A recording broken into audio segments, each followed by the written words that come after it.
How you guys doing? As you know, this is Martin. You know me from my series on how to pay off your car loan in 36 months without giving up Starbucks or being cheap. Also, you've probably looked at some of my previous videos where I talked about how I paid off a 2012 Camry in 17 months. Basically, the webinar series that I'm working on is basically just a couple of bullet points I want you to just work on your belief. I already gave you one. You don't think you're smart enough. Another one I gave you is even if you think you've fallen short or failed, there's no failure or anything else until you just quit. Another one I gave you was about family members. And these are just things where you think you're too dumb to pay off your car loan. You think if you've paid off your car loan payment more than a minimum a couple of months and then you've fallen behind, you feel like a failure. Number three is like you like to let your family members take your money from you and trick you, and then you don't, and even when you ask for the money back, you know they're going to give you the money back, but you give them money anyway.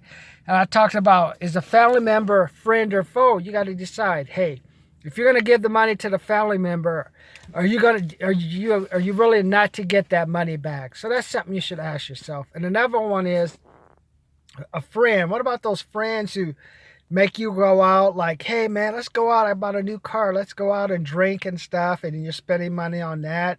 Or how about the friend that's always has issues? Hey man, can I stay with you? I'm having problems with my girlfriend, a problem with my parents. I just need some place to stay. They may not cost you in money, but they're costing you in energy. And that's energy you could be using. Hey, Tom, we want you to work an extra couple of hours, get you some overtime, but you're just so tired from dealing with your friend and all the drama, and you know that person's not going to be home. You decide, hey, I'm just going to take the day off and hang out at home. Or just what about the friend who just borrows money? Hey man, can I get $20? Can I get $30? Remember, I told you how my grandmother died. Had the family friend. Well, we had a family friend who moved in a couple of months before my grandmother actually went to the hospital.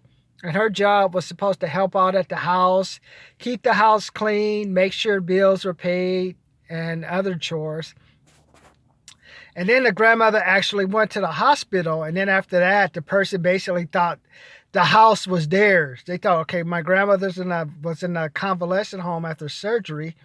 So this person just thought the house was hers, was trying to put locks, bought a new television, put it in the living room.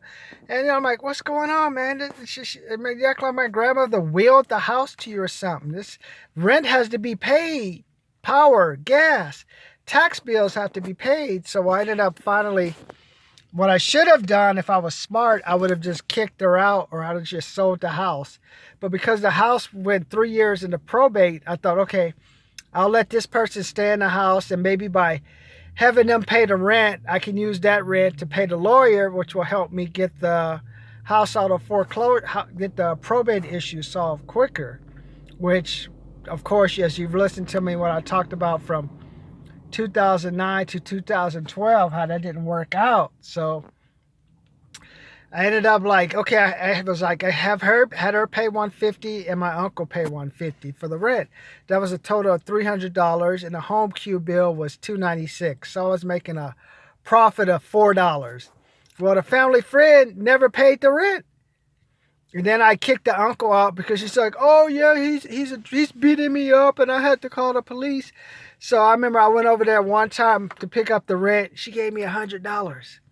The rent is $300, and she gave me $100. I'm looking at the rental contract saying, well, it says if you don't give me the money by this time, you have to pay a late fee or something. And then I didn't waive it. And I remember went down there get another time to try to get some rent check. And then she only gave me $80. Now this went on for like over 3 years. I think I only got the rent maybe once or twice over that period. And I mean, that's the family friend. And then I found out that I thought, okay, maybe she wasn't paying me, that she was maybe paying the bill herself directly, which I told her, hey, this is all the information for the home queue.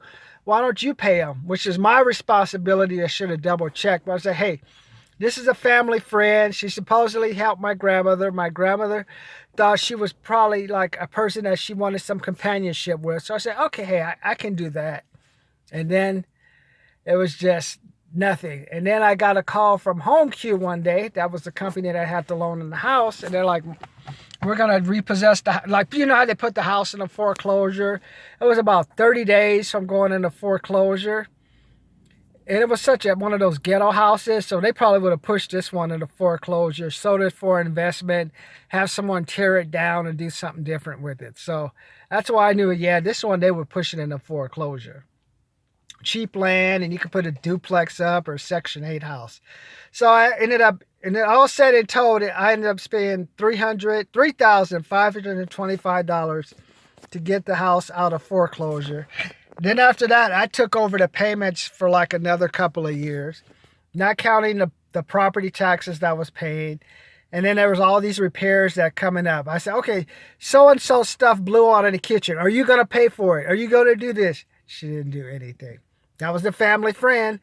Like there's nowhere in the inner city. The house is on 385 East 160th Place, Los Angeles, California, 90061. Right across from Nickerson Gardens. Even a Section 8 housing is at least $800. I'm just asking them to pay $300. $300. That's all I was asking her to pay for the rent for a 2-bedroom, 1-bath house, or maybe you had like a 1/4-acre lot, and she could not do that. And that's a friend. That was a friend. Hey, I knew your grandmother. I know your grandmother passed, and I know you're in probate bills, so let me see if I can help you out. There's nowhere in the city of LA other than living under the bridge, getting your SSI check, could you get a place for $300 with the roof over your head. So that's how I tell you about friends. Friends are only as good as if you want to give them the money, make sure you don't get the money back. If your friend's not smarter than you and making you better, don't hang out with them. And how this can impact you when you pay back your car. They can take your money from you, take your energy, and just waste your time where you could be doing something else, working a second job, or just saving that money that you'll be spending with them to go out or drink somewhere, and apply that to your car. Remember I told you, if you pay $20, $30, $40 a month extra on your car bill, try to do it at least 6 months. You've reduced like a 60-month car payment by at least 4 months within a 4-year time. That's minimum. Like paying, like, depending on your kind of bill. Like my bill is, I pay $400, so in about 2 years, I would have reduced my payments by 4 months.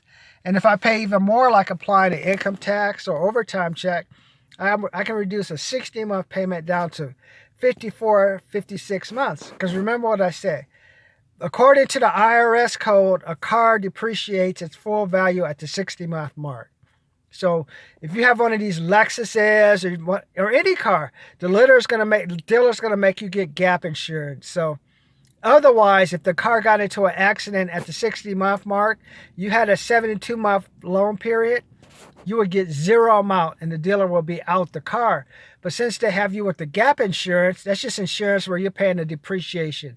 That's all you're paying for. So like after the 60-month mark, after that 60-month mark, your car is basically useless, worthless. But the car company has that extra insurance to insure them against, to make sure you pay the car. Otherwise, they'll get that money from the insurance company. But I'm just telling you, the sooner you pay off that car, the less interest you pay. And one way to make sure you keep paying off that car is, believe me, you can let some of your friends go. Try it. I want you to comment, subscribe below, man. But just think, isn't it cool? You can pay off your car loan like 1 to 2 months earlier, just paying an extra $15 to $20 a month on your car loan. Try it, subscribe, and let me know what your friends have cost you. I mean, like I told you, my family friend cost me up like a good $5,500, $7,000 minimum. Do you want that kind of friend in your life?